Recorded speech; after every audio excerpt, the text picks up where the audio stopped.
श्रोता प्रेमियों, मैं राम सागर शास्त्री आप लोगों के समक्ष रखने जा रहा हूं काल सर्प दोष के उपाय। देखिए, जन्मांग में राहु केतु की स्थिति हमेशा आमने सामने रहती है। जब अन्य ग्रह इनके मध्य में आ जाते हैं तो वे ग्रह प्रभावहीन हो जाते हैं। काल सर्प दोष पूर्व जन्म के कृत दोष या पितृ दोष के कारण बनता है। मुख्य रूप से काल सर्प दोष 12 प्रकार का है, परंतु विविध योगों के आधार पर इनकी संख्या 288 है। मान सागरीय ग्रंथ में सर्पदंश का वर्णन आता है। यदि लग्न से सप्तम शनि सूर्य और राहु हो तो सर्पदंश का योग बनता है और सर्पदंश का भय बना रहता है। कालदंश योग से ही काल सर्प दोष की संरचना हुई है। अगर साधारण भाषा में हम यह कहें कि काल सर्प यानी समय का सर्प, काल सर्प हमारे अच्छे समय को खराब बना देता है। यदि राहु लग्न में हो तो बनने वाले काल सर्प को अनंत, 2 में हो तो कुलिक, 3 में हो तो वासुकी, 4 में हो तो शंखपाल, 5 में हो तो पद्म, 6 में हो तो महापद्म, 7 में हो तो तक्षक, 8 में हो तो करकोटक, 9 में हो तो शंखचूड, 10 में हो तो घातक, 11 में हो तो विषधर और 12 में हो तो शेष नाग काल सर्प योग की संरचना होती है। यदि व्यक्ति को सर्प का भय बना रहे या सर्प संबंधी सपने होते हों या ऊंचाई पर जाने से डर लगता हो, अनिष्ट की आशंका बनी रहती है, कामों में रुकावटें आती हों, मान सम्मान धनहानि हो, संघर्ष अधिक करना पड़े, मानसिक परेशानी हो, सिर में पीड़ा अधिक रहती हो, लोगों का साथ नहीं मिलता हो, रोग ठीक नहीं होता हो, मृतक व्यक्तियों के स्वप्न अधिक आते हों, स्वप्न में जल समुद्र के स्वप्न अधिक आते हों, स्वप्न में झगड़े होते हों, स्वप्न में चौंक जाते हों, तो काल सर्प दोष की संभावना होती है। इसके निवारण हेतु पूजन यज्ञ आदि उपाय बताए गए हैं। सर्प गायत्री का जाप, सर्प प्रार्थना तथा कुछ सामान्य उपाय भी बताए गए हैं। प्रतिदिन ओम नमः शिवाय या मृत्युंजय जप करना चाहिए। शाम को काले हकीक की माला से प्रतिदिन 1 माला राहु के मंत्र का जाप करना चाहिए।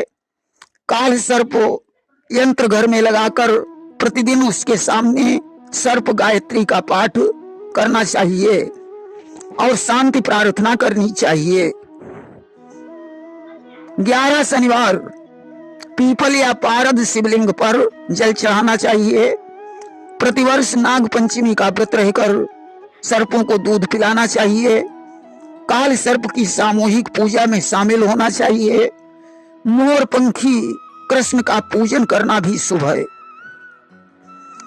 धातु से बने नाग नागिन के 108 जोड़े जल में प्रवाहित करना अथवा शनिवार या पंचमी को 11 नारियल नदी में प्रवाहित करना चाहिए। पंचमी को 1.25 किलो जौ नदी में प्रवाहित करना चाहिए। घर में मोर पंखी स्थापित करें तथा घर के बाहर चांदी का स्वस्तिक लगाएं। सोमवार को विधिवत रुद्राभिषेक करवाएं। श्रावण सोमवार को रुद्राभिषेक अवश्य करना चाहिए। चांदी के नाग नागिन कम से कम 1 ही जोड़ा जल में प्रवाहित करें। प्रयाग में श्राद्ध तर्पण करें। राहु की पूजा भी श्रेष्ठ है। मसूर की दाल, पैसे प्रातःकाल सफाई कर्मचारी को दान करें। नाग पंचमी को सपेरे को नाग हेतु दूध पिलाने के लिए पैसे दें। सर्प सूक्त का पाठ करें।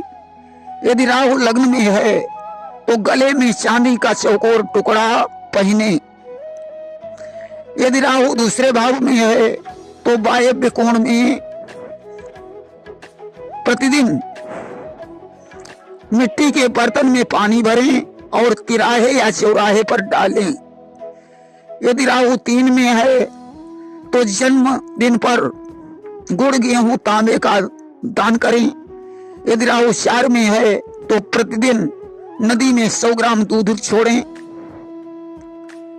यदि राहु 6 में है तो प्रत्येक पंचमी को 7 बार नारियल ऊपर से उतारकर नदी में छोड़ें।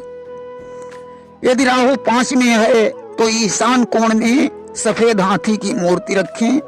यदि राहु 7 में है तो मिट्टी के बर्तन में दूध भरकर निर्जन स्थान में रखें।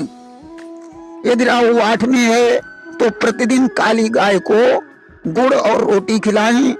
यदि राहु 9 में है तो 18 मंदिरों में नारियल चढ़ाएं। यदि राहु 10 में है तो उड़द के 21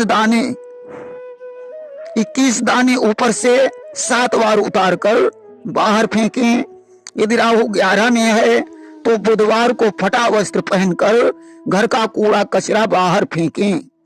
यदि राहु 12 में है तो अमावस्या के दिन काले कपड़े में तिल, दूध से भीगे हुए जौ, नारियल, कोयला बांधकर नदी में प्रवाहित करें। इस प्रकार काल सर्प दोष के अनेकों उपाय हैं। अधिक जानकारी के लिए धर्म शास्त्रों का अध्ययन करें। प्रेम से बोलिए वृंदावन बिहारी लाल की जय।